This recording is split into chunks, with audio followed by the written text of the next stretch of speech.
Adik, adik, adik sini dulu, bilang. Adik berdiri sini, dia ada foto kakak-kakak situ.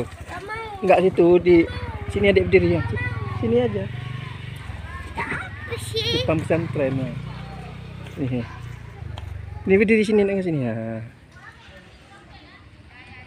Tunggu dulu, jangan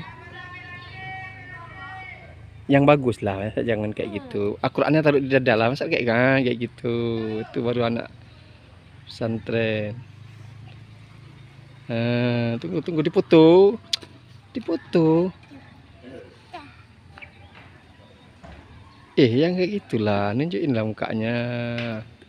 Anak pesantren, ha.